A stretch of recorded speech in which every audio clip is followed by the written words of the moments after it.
The wind howled like a wounded animal against the frosted windows of the small farmhouse, rattling the glass in its weathered frames. Marcus Thompson pulled his worn flannel robe tighter around his shoulders as he stirred the pot of soup on the stove, the aroma of chicken and vegetables barely masking the scent of financial desperation that seemed to cling to everything in their home. His 7-year-old daughter Emma sat at the kitchen table, her small fingers wrapped around a chipped mug of hot cocoa, the steam fogging her glasses as she worked on homework under the dim glow of their only functioning lamp.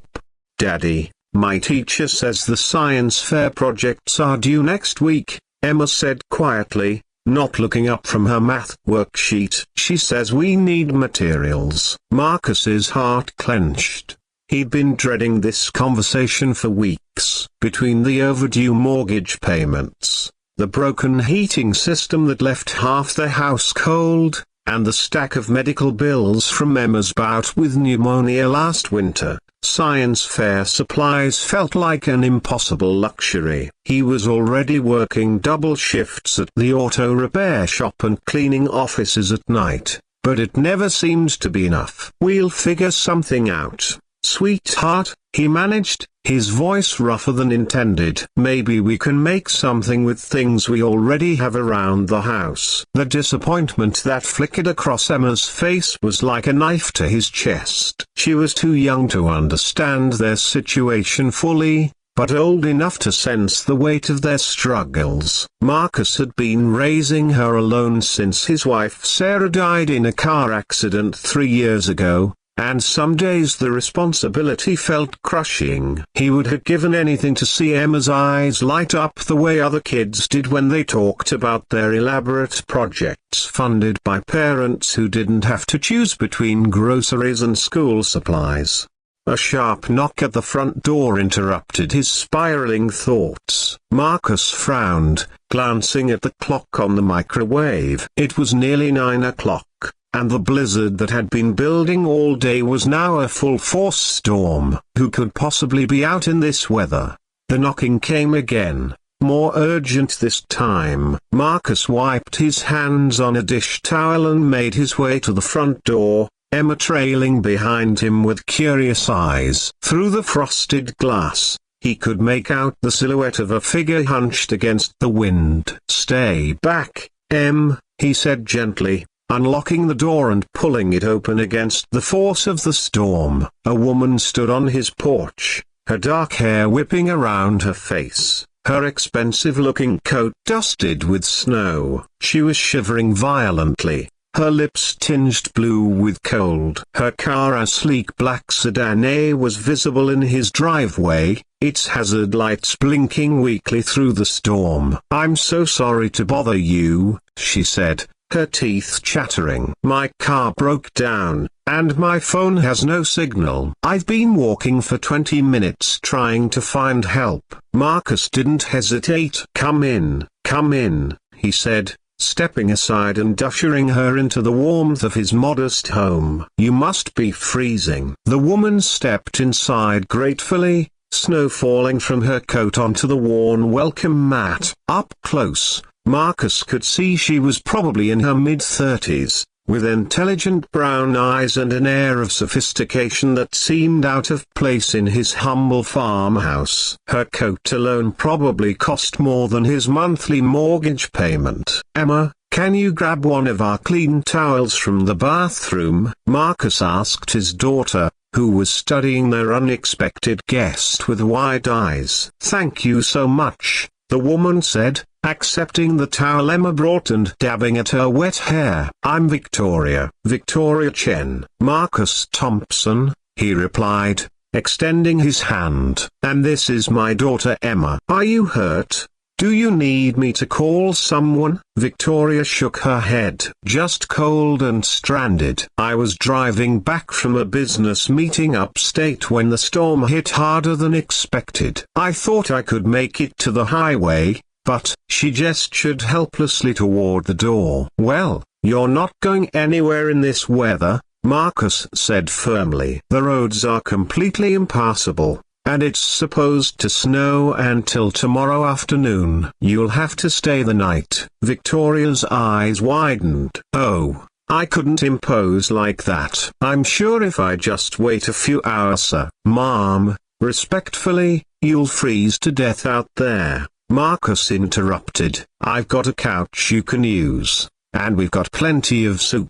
It's not fancy, but it's warm and safe. Something shifted in Victoria's expression, a softness that replaced the polished composure she'd worn like armor. You don't even know me, she said quietly. Marcus shrugged. Doesn't matter. You're in trouble, and we can help. That's what people do. As the evening wore on, Victoria found herself drawn into the gentle rhythm of the Thompson household. She helped Emma with her math homework while Marcus finished making dinner, surprised by how naturally she fell into the domestic scene. When Emma mentioned her science fair project, Victoria listened with genuine interest. What kind of project were you thinking about? Victoria asked. Emma's face lit up. I wanted to do something about renewable energy, like solar power or wind energy. But we don't have the stuff to build anything. Victoria glanced at Marcus, who was ladling soup into mismatched bowls, his jaw tight with the familiar shame of not being able to provide everything his daughter needed.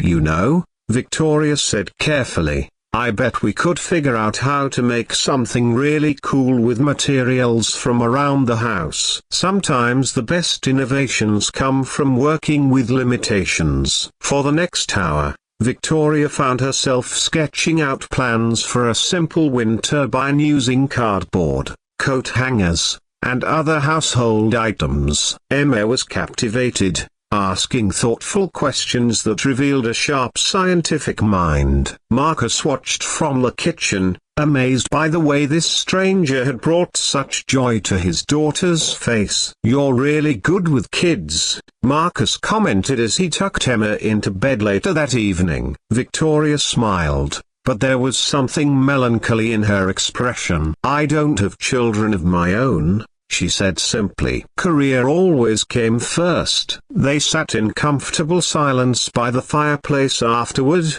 the storm still raging outside. Victoria found herself studying Marcus's face in the flickering light. How the lines of worry around his eyes, the gentle way he'd interacted with his daughter, the quiet dignity with which he carried his burdens.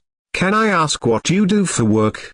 She said eventually. I'm a mechanic, Marcus replied, and I clean offices at night. Trying to keep up with the bills since my wife passed. Victoria felt something crack open inside her chest. Here was a man working himself to the bone just to keep his family afloat, and yet he'd opened his door to a complete stranger without a moment's hesitation. In her world of corporate boardrooms and calculated decisions, such selfless kindness was rare. I'm sorry about your wife, she said softly. Marcus nodded, staring into the fire. Emma's the most important thing in my world now. I just want to give her the opportunities she deserves, you know. But sometimes it feels impossible. Victoria was quiet for a long moment. When she finally spoke, her voice was barely above a whisper. I run a technology company, she said. Actually, I founded it. We specialize in renewable energy solutions. Marcus looked at her with mild interest,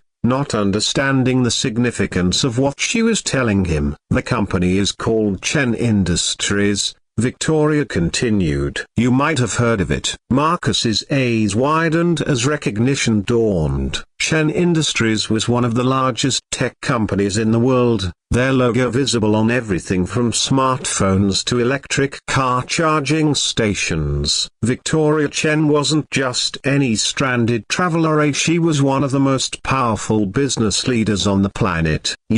Marcus started, then stopped, shaking his head in disbelief. I'm a billionaire CEO who just spent the evening helping a 7-year-old plan a science fair project, Victoria finished with a wry smile. And it's been the best evening I've had in years. The next morning brought crystal clear skies and roads that, while still challenging, were passable with care. Victoria's assistant arrived with a tow truck and a replacement vehicle, the small convoy looking absurdly out of place in front of the modest farmhouse.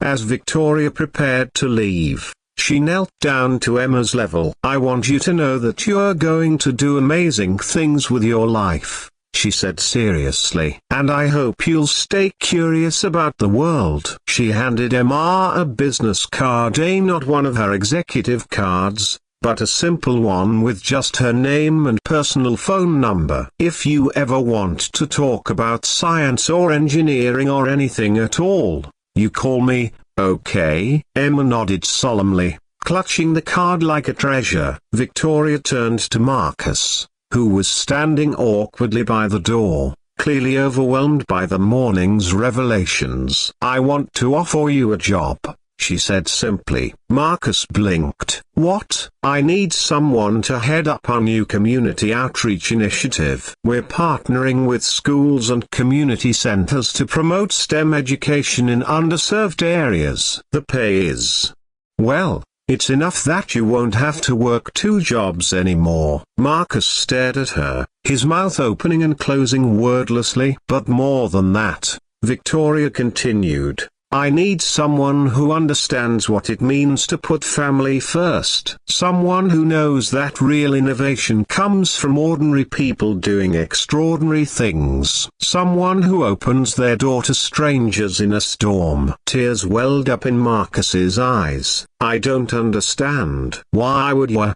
"Because kindness is the rarest currency in this world," Victoria said, her own voice thick with emotion. "And you're rich in ways that I'm still learning to understand." 6 months later, Emma Thompson stood on the stage of the National Science Fair, her renewable energy project now built with professional materials but based on the same principles Victoria had sketched out that snowy night, taking first place in her age category. In the audience, Marcus beamed with pride, his new career allowing him not just financial stability but the time to be the father Emma deserved. Victoria watched from the back of the auditorium, remembering the lesson that a small farmhouse and a 7-year-old girl had taught her, that success wasn't measured in stock prices or market share, but in the moments when we choose to open our doors to those who need shelter from the storm. Sometimes the most powerful thing you can do is simply be human.